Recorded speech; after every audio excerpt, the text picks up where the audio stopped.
Boredom. It happens to the best of us. Listening to music and you're just really not vibing to it. Next thing you might try is reading. And while reading is fun, sometimes it isn't. Sometimes you really can't get into the groove of it. Maybe it's something that you've read too many times. Boredom happens too often to us. So bored that you might want to yell at your teddy. Or simply just lay on the ground. Oh, what's that?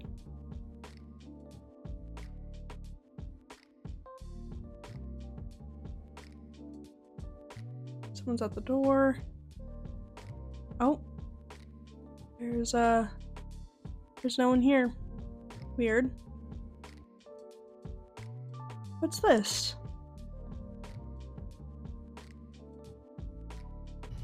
Hi, my name is Emily Mass, and today I'm going to be teaching you how to write for yourself, whether you're a college student like me or just anyone who's interested in it.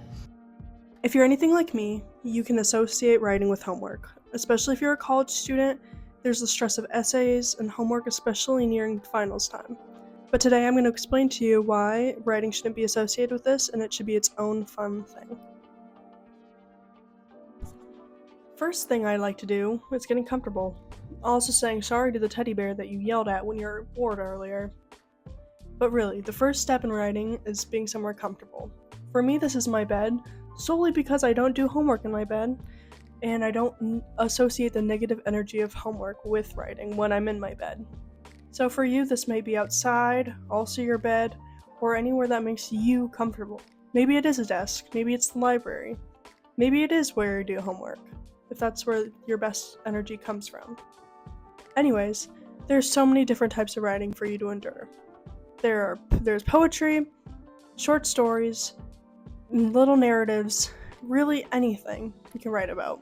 Here I'm writing little poetry, which comes easiest to me, but there's really no wrong way of doing it and no mistakes that you have to be scared of because this is just for you. Living in this day and age, we're glued to our screens. Especially if you're a student, you're either doing homework. If you're not doing homework, you're on Canvas trying to do homework, or at least seeing what's there. And if you're not doing that, then you might try to entertain yourself with some YouTube, like my favorite right here. But even if you're not doing that, you're still gonna want to find things to entertain yourself with. For me, another thing is video games, which I find to distract myself with.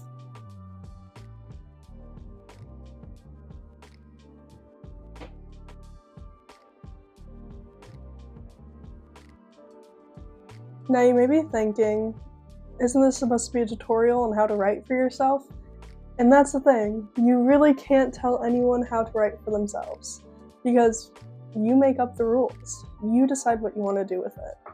I'm not telling you how to write, what to write about, or even what type of writing you want to do.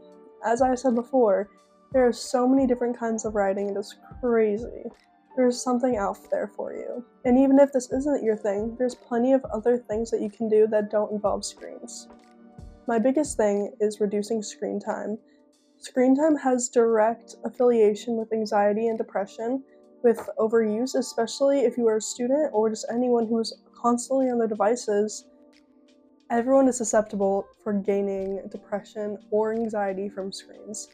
So even if it's something like writing, which I like to do, there's so many other activities for you to do that don't involve screens and allow you to be the happiest self that you can be. Personally, I think writing is a very good use of your time though, and even though I'm telling you that I'm not controlling what you should do, you should invest some time in writing. It doesn't only affect your mental health, but it also is practicing your handwriting, writing skills, anything that you can use in real life. It'll help you in the long run. So just sit down, pop open a notebook or a little journal. Any of those little journals, I personally found my favorite one this summer at the Met in New York. But honestly, you can get one anywhere. And it doesn't need to be anything fancy at all. It can be $1, you can spend so much money on journals, believe it or not.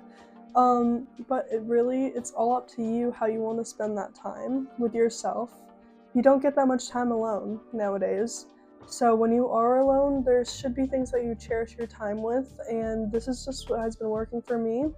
So anyways, I hope that you guys enjoyed my video. I hope that you gained something from it, and I hope that you try writing or anything else that just involves zero screens.